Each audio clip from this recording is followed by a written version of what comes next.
right, guys, we're back. What is today? Tuesday. We are finished with the first week of the NFL. Hope your guys' fantasy football teams are winning and your starters aren't injured. Hopefully a CMC gets back soon. Hopefully your fantasy teams did well. Yeah. Jeet, you look good this week. Second year for Jeet playing fantasy football, and he was the second highest in the league this week. I finally know more than 2 players in fantasy football. Fantastic. Well then, would you like to explain the new kickoff rules to us? Ooh, Wow. not familiar. Yeah. So in soccer, when you kick off, there's 2 people. Yeah, it's still a little confusing, but they did say that the percentage of runbacks have increased over last year. So I don't know, we'll see. But now let's get to more important stuff. First thing I want to talk about today focuses on the city of San Jose. As we all know, I think most of us live in San Jose. I was born and raised in San Jose. We have a unhoused problem, right? I mean, you see it everywhere. Extremely unfortunate. Everybody has a different path to becoming unhoused, and trying to come up with solutions has been problematic. However, City of San Jose is trying to adopt something. There is a patch of land off of East Taylor in downtown San Jose, and they want to mimic what they did down in San Diego. Basically, what they did in San Diego was they fence off this entire, huge area, empty parcel of land, and allow people to actually, unhoused people to actually live there. So they'll provide, on-site medical, mental health things, assistance for people. So I want to get your thoughts. I mean, obviously, we're in neighborhoods all day, every day. We see the unhoused population. And unfortunately, it is a deterrent for some people, for some neighborhoods. And so I want to know what you guys think. One, about the unhoused situation in San Jose, maybe some thoughts that you've had, things that maybe have worked that you've seen, and then what are your thoughts about the East Taylor unhoused camp? Let me start here. Anybody? Go ahead.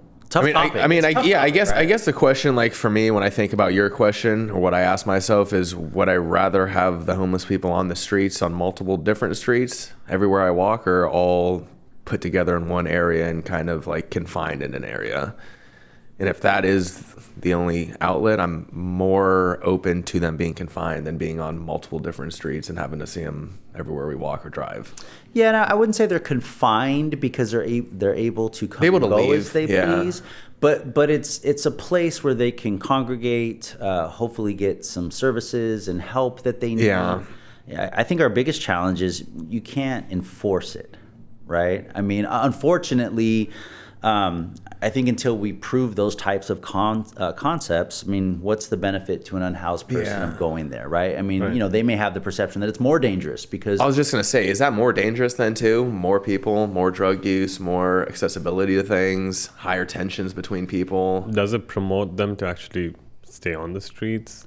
Yeah, and I think the goal... the goal is to get them the help and services that they need to transition them from being unhoused to eventually housed, right?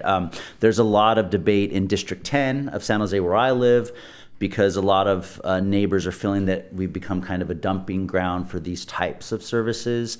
There was a parcel of land that was sold. I don't have all the facts off the top of my head, but essentially it was proposed to the neighborhood that it was going to be tiny homes for unhoused.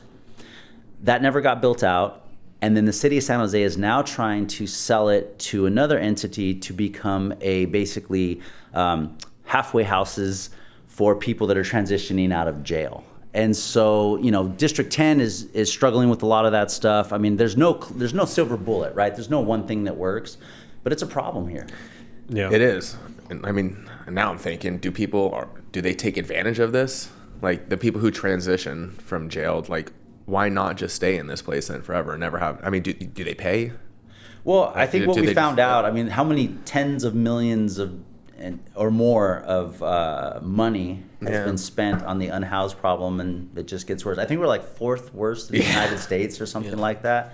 And I mean, we're in the housing industry, right? I mean, our clients see it, we see it, our heart goes out, but what do we do? It's one of those things where everybody wants a solution, but not my backyard. Yeah. I mean, I think, whenever we go show properties, it's like everything can check out. The immediate street can be perfect. And then on the main street, there's a few homeless people walking around, and they're like, yeah, this is not for me, right? Even though there's not really like a ongoing issue, even if there's any hints of it, people do get deterred.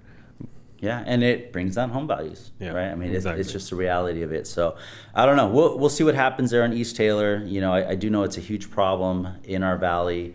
I know that California recently, was it California or the U.S. that passed that law that you can now clear out homeless encampments, and San Jose has actually been doing that. So I mean, you know, but they have to have some solution on the other end of that. You know, otherwise those people are just going to recongregate back where they were. Was this something that Matt Mahan's like? Where did this like all stem from? So yeah, so like I said, City of San Diego has this program. They're having some success with it. So San Jose looked to them, you know, to replicate it here. So you know, they're still in the preliminary talks, but it's right off of East Taylor, downtown San Jose. Yeah. So we'll see where it goes. Yeah, I thought Matt Mahan was also trying to put forward that idea of tiny homes, right? Like where homeless people can get housing and then get back on their feet and back into the society as a contributing member. Yeah, and I think instead of putting a lot of these tiny home projects and things like that in residential neighborhoods, they ought to look at all the vacant space that we have on retail, right? Or malls. Look at Valco Mall. I mean, that thing's been half empty forever. I mean, I think there's other places outside of our immediate neighborhoods that they could try this. When I was a kid, both my grandparents worked at Unhoused Hospital, which is now residential real estate. But that was a mental health facility where people could go, be admitted, get the help that they need, and then transition out. And so we need more programs like that, but I don't know, we'll see. But it's kind of a drag, you know, to talk about on a podcast, especially when we're talking about all these great deals and housing and negotiation. Yeah. But it's very much, you know, they're part of our community. Absolutely. Right. And so, you know, it's an answer that I feel like or a question that no one's had the answer to. Like, I've never seen any true working programs that work. Program. Yeah. And because I think there's a fine line of giving them the free will to do what they want versus forcing, hey, you need to go to this facility, you know, like you said, contained, right? You need to spend at least this amount of time here. So I don't know. We'll see. All right. So on to more exciting things. Oh, real quick. Speaking of land, I heard you earlier. Tell us. Well, no, one thing to add to that real quick. And I think you're spot on with the root of the problem. There's no like definite answer. Yeah. Hey, you want to solve homeless problems? This is what you do. That doesn't exist, or we probably would have done it already. In my experience, from my past life, what I saw was the biggest issue was mental health. A lot of these people that are out here are sick, like, you know, for all intents of the word, and they're schizophrenic, they're bipolar, they have a lot of issues, and we would see a revolving door. So, okay, cool, you have this problem, let's medicate you. But the problem was they didn't like the medication. So you're schizophrenic, you're bipolar, they put you on that medication, they feel terrible. So then what do? They self-medicate with drugs and alcohol. And it's just this cycle. So until you get to the root of the problem, the mental health, the schizophrenia, the bipolar, whatever, because I've even had it where there's tons of housings that you can provide, shelters, all this kind of stuff. A lot of these guys didn't want to go there. They didn't want to go. They'd rather be in their tent over off of by the train tracks or something. Peace, quiet, leave me alone, whatever. And then, like I said, again. Which in a lot of ways is fine until they have that psychotic episode. Right? And then they don't even realize the harm that they're doing, you know, to themselves or to other people. Which goes back to like the Agnews days. It was forced. Like you didn't have a choice. If they deemed you to have, you know, if you were unhoused or had a mental illness and didn't want to get the help yourself, they put you into that, you know, without, you know, much of a choice. We're in a climate today where good or bad, that's not an option. But yeah, I mean, definitely more has to be done. There are community members, and we need to step up and do more. So we'll see. Yeah. All right. So on to from unhoused to can't afford a house. A new report came out this week, and guess how much you have to earn in we were talking about this. Yes, go ahead. In San Jose. We know the answer. To afford a median priced home. How much combined income does a man, woman, partner, you know, spouse, whatever, have to earn to afford a median price home in San Jose? We're going to toss this to Jeet because me and Aaron or Jason already discussed it. I'll go for, I think it's somewhere in the 300 to 350. Right? That's correct. Yeah, so I think it ended up being like $295,000 and change, somewhere right around there, just to afford a home. I want to debunk that because I think, I've had this conversation. I mean, we've had this conversation. I've had this conversation with my friends. I truly believe if you and a buddy are each making $100K plus, you can afford at least a comfortable condo in this area. Right now, we did the math for it earlier. Campbell condo, a McEwen. If you guys both put down 50 grand, your monthly spend mortgage each, $2,200. So think about those numbers and just ask yourselves, why not? Like, what can that turn into if you're going to be renting with your buddy? And I say that, well, I mean, I rented for 5 years with my buddy. Like, what is that to say if you and your buddy rent for 5 years? Why not own together? And it's only 50K down compared to a full 100 on your own. You don't even have to sell it in the future. Yeah, I think the challenge, going back to the 300K, you're absolutely right.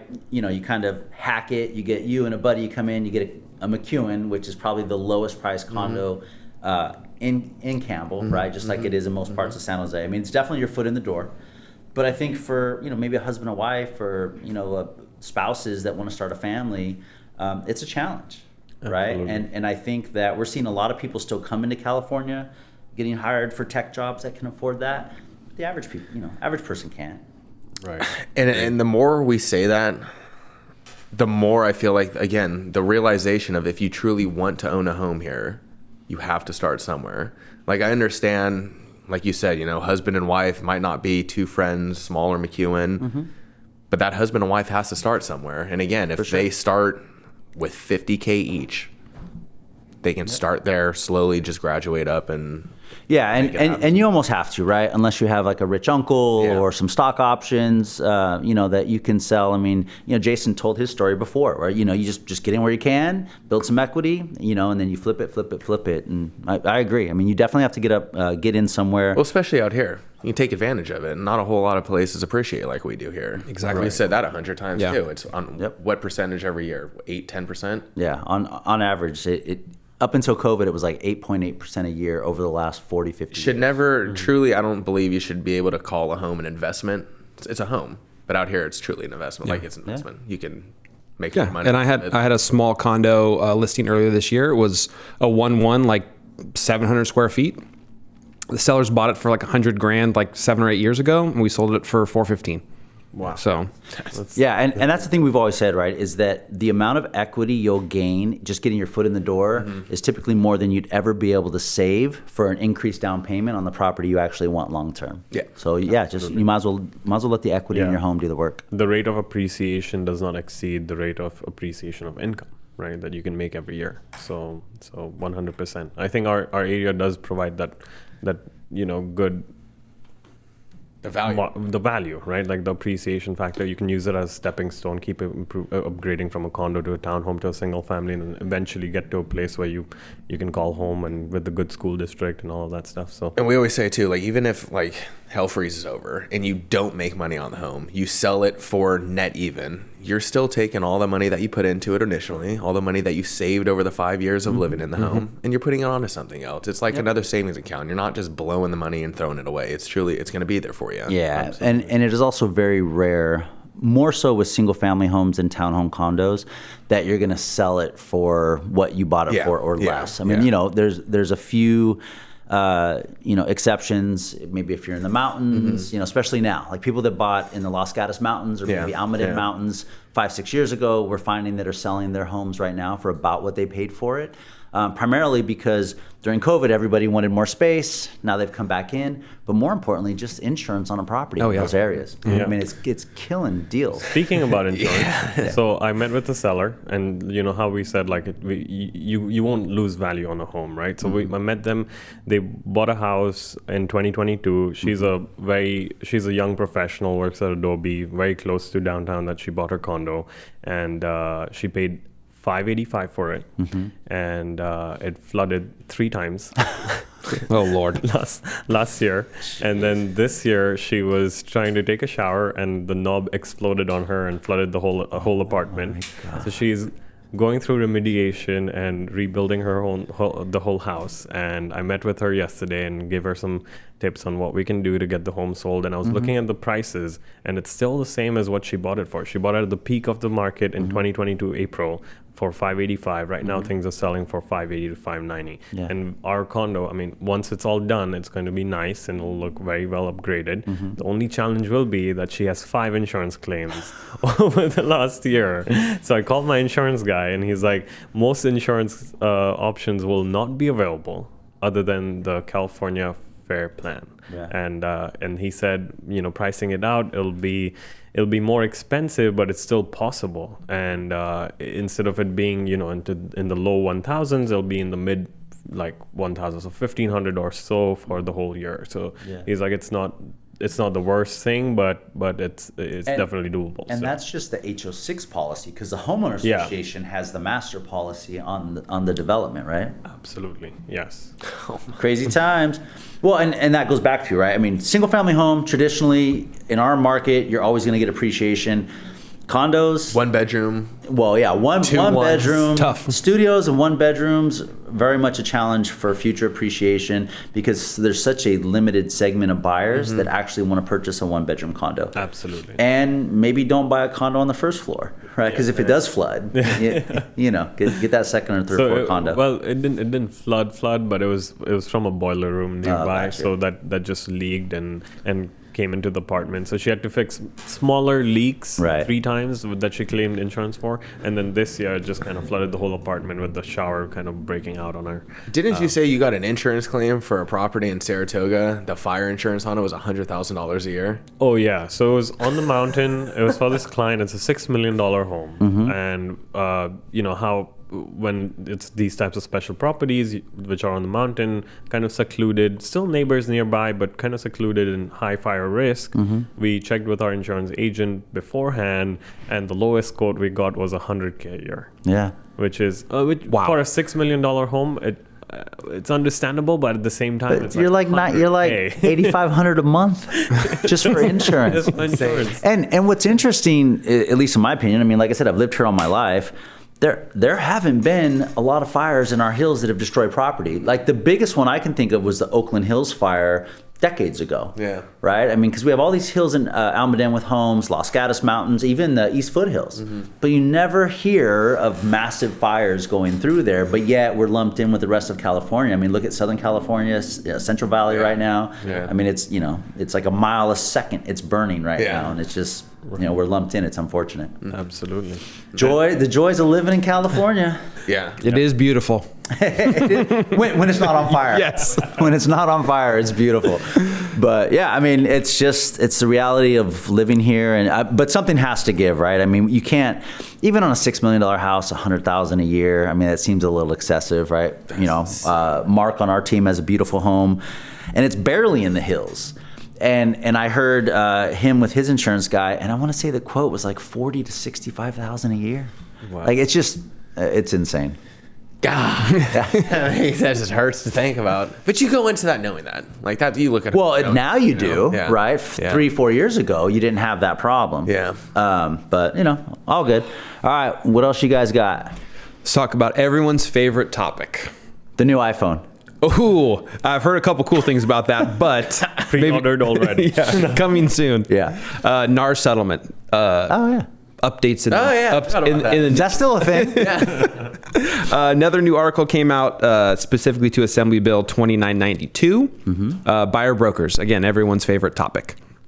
So this bill, I think us on our team, we're very familiar with this. And if you're a buyer out there and you've talked to us about purchasing a home, you've definitely heard this. But this Assembly bill is to limit buyer brokers to 3 months only. They talk about the reason for the bill is to kind of ease home buyers from being locked into long-term contracts with real estate agents. And they said the point is just to have short-term periods that are 90 days, and then you can always renew afterwards. So like I said, we've talked about this with our buyers. Like, hey, we do need to have these things signed. Their maximum we can do is 90 days. But just kind of want to talk about kind of the pros and cons of that, what you guys think. Is that a good thing? Is that a bad thing? Is it, Yeah, I mean, for us, no problem, right? 90 days, I feel that we should us as a team should be able to show our value and our value proposition within the first few days, if not the first conversation, right? And I've always told clients, hey, if there's ever a point where you don't feel like I'm providing you the value that you deserve, let me know, we'll part ways. Or typically what I'll say is, hey, let me know. Let's see if we can remedy that. And if not, we'll part ways. I never want to hold a contract over somebody's head and say, no, you have to work with me. Who wants to be in that position? You know, the buyer certainly doesn't, and I don't want to work with somebody that doesn't want to work with me. Yeah. So for us, no problem. I think it's a great bill because there are a lot of agents out there. I mean, Aaron just ran into a situation recently, right, where he got referred clients who had a buyer broker agreement in place with a different agent. Agent had never sold a home, you know, but they felt compelled to sign this, you know, exclusive buyer broker agreement with them. And now they're missing out on houses because they have an agent that doesn't have the education or the skills to help negotiate, you know, an offer. And so, you know, I think it's a good thing. I've never been a fan of the buyer broker agreement before it was mandatory because I always felt like, you know, our value proposition is better than the rest. It is nice to have something in writing because I do feel that the buyers are now held a little more accountable instead of walking into an open house and having the listing agent try to steal them out from under us. But yeah, I think 90 days is fine. And, you know, whatever the laws are, I'm confident that our team can navigate through them. Yeah, I think speaking of listing agents stealing clients. Why are you looking at me, G? No. With the side eye. Hey, if your client wasn't in love with you, then, you know, if they were, they wouldn't have got stolen. So no, I was representing a client on this Cambrian home, and it had been on the market for 2 days. The listing agent's like, "We'll go through the weekend and we'll set a deadline." Right? Go through the weekend. She's like, "Yeah, offers as they come." Then she's like, offer deadline Wednesday. She was just giving me very mixed signals. And then next morning I see it go pending. Yeah. And I told her I'm working on an offer, but she accepted a preemptive offer, which was way under what my clients were thinking of writing, and possibly other clients that were for sure writing. Yeah. So I still submitted the offer with a backup offer addendum and made her present it to the sellers. Yeah. And it just goes to show, like, you know, a lot of agents that don't sell very many houses, they tend to make, you know, rash decisions and also advise their clients in the wrong manner and leave a lot of money on the table, right? And speaking of the 3-month timeline, I think so I got 6 signed last week and about 3 signed this week. Attaboy. And all of them have been for 3 months with an exclusive representation. I'm not having a lot of pushback on that. I had one of them actually was for a month because they were working with another agent, and they were like, you know, I should send them 4 off-market properties, and I was like, if you want to see them, we'll have to get into some sort of agreement, and not, you know, rather than signing each agreement with one property each, let's do a month trial, right? And if you like what I provide, we can extend that, and it's fully open to that. So I think these agreements are becoming more easier for buyers to actually get a grasp of once they understand, and the 3-month month timeline is more than enough. And keep in mind, we're not even a month out from the new rules being put in place, right? So again, by the end of the year, beginning of next year, it's just going to be business as usual. You know, we are seeing, you know, as there always is in any type of change in the industry, there are some agents that are taking advantage of uneducated buyers, right? We're seeing that. I mean, just, you know, I just mentioned, you know, there's agents that haven't sold homes that are trying to force buyers into a, you know, buyer broker agreement, you know, without sharing the fact that they do lack experience, right? But, you know, I'll also say too, for buyers and even sellers out there, a lot of times it doesn't matter how long an agent has been in the industry, it's who the agent surrounds themselves with, right? I mean, Jeet's been in it just a couple of years. I mean, you know, Jason, you as well. Ben, you're less than 10.